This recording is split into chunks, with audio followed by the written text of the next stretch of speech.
పాపం రైతుల పరిస్థితి చూస్తుంటే గోస్ అంటే గోస్ అనిపిస్తున్నదల్లా. మొన్నటి దాకానేమో యూరియా బస్తాలు దొరుకుతలేవని ఇబ్బంది పడ్డారు కదా. ఇక ఇప్పుడు నీళ్లు చాలక పొలాలు ఎండిపోయే కథ వచ్చిందని చాలా మంది రైతులు గోడెల్లో పోసుకుంటున్నారు ఇట్లా. అయ్యో, పెట్టిన నారు పెట్టినట్టుగానే ఉన్నది. పొలం మొత్తం ఎక్కడికక్కడ నెర్రలు వాసింది కదా. గిప్పుడే గిట్లుంటే ఈ పంట ఇంకెక్కడ వండుతుంది?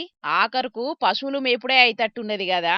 పాపం పెట్టిన పెట్టుబడి మొత్తం బూడిదల పోసిన పన్నీరు లెక్కనే అయిపోయింది. పోండ్రి ఆ రైతుల పరిస్థితి. దేవుడు వరమిచ్చిన పూజారి కరుణించలేదన్న చందంగా తయారైందుల్లా మైబాద్ జిల్లా బయ్యారం రైతుల పరిస్థితి.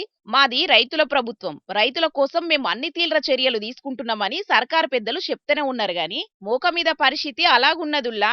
మైబాద్ జిల్లా బయ్యారం మండలంలో ఈ ఏడు యాసంగి పంటకు బయ్యారం పెద్ద చెరువు కింద 1500 ఎకరాలకు సాగునీరిత్తమని నీటిపారుదల శాఖ అధికారులు మొదలు చెప్పిండ్రట. అధికారులు చెప్పిండ్రు కాబట్టి రైతులు పంటేసుకుంటే ఇప్పుడు అదే అధికారులు చేతులు ఎత్తేసేటాలకు నీళ్ళందక గోసపడుతున్నారు అక్కడి రైతన్నలు. దీనికి సరైన నీళ్ళు ఇవ్వక ఇస్తామని చెప్తారు, ఇవ్వట్లేదు అధికారులు. దానివల్ల పొలాలు మొత్తం ఎండిపోతున్నాయి. మందు వేసినా కానీ ఆ మందు కరిగే పరిస్థితి లేదు. 2 నెలల నాట్లు, 6 నెలలు అయింది, నాటేసి నెల అవుతుంది, 2 నెలలు అవుతుంది. అది పొట్ట దిశకు వచ్చే టైం వస్తుంది. కనీసానికి చక్కగా కర్ర కూడా నిలబడలేదు. ఇప్పటికి ఎకరానికి వచ్చేసి 20,000 పెట్టుబడి అయింది.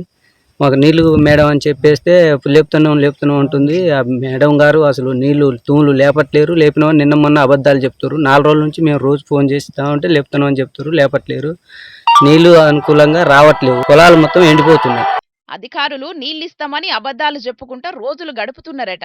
దీంతోని పంటలు మొత్తం ఎండిపోతున్నాయి. పెట్టిన పెట్టుబడికి సుతం మునిగే కాలం వచ్చిందని బాధపడుతున్నారు అక్కడి రైతులు. బయ్యారం పెద్ద చెరువు పరిధిలో ఖరీఫ్ పంట కింద ధర సుమారుగా 1500 ఎకరాలకు రెండో పంటగా వేసుకోమని చెప్పేసి ప్రభుత్వ యంత్రాంగం చెప్పింది.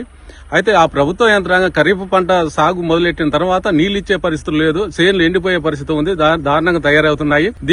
దీనిపైన అధికారులకు ఎన్నోసార్లు ఆ రైతులు ఇరుసలాపురం గ్రామ పంచాయతీ పరిధిలో నుండి రైతులు ప్రభుత్వ అధికారులకు మొరబెట్టుకున్నా కానీ ప్రభుత్వ అధికారులు స్పందించకపోవడంతో రైతులు ధర్నా చేసే పరిస్థితి వచ్చింది. 2 రోజుల క్రితం నుండి ఏఈకి డిఈకి ఫోన్లు చేసినా వాళ్ళు అసలు స్పందించడం లేదు. ఇదిగో లేపుతాం అదిగో లేపుతాం తూములు అని చెప్పేసి కాలం వెళ్లబుచ్చుతున్నారు. అధికారులకు ఎన్ని మాటలు చెప్పినా పట్టించుకోకుండా కాలం ఎల్లదీస్తున్నారట. ఇట్లనే ఉంటే రైతులు మొత్తం నష్టపోయే పరిస్థితి ఉంటది కాబట్టి అధికారులు నీళ్ళిచ్చి రైతులను ఆదుకోవాలని డిమాండ్ చేస్తున్నారు. మరిగా నీళ్ల మంత్రి ఉత్తమ్ కుమార్ రెడ్డి సారు ఈ రైతులే కాదు సాగు నీళ్ల కోసం శాన జాగల్లా రైతులు కొండకెదురు చూసినట్టే చూస్తాండ్రు కాబట్టి యాళ్లకు సాగు నీళ్లు విడుదల చేసి పంటలను కాపాడుండ్రి. ఏమంటున్నాం, సరేనా?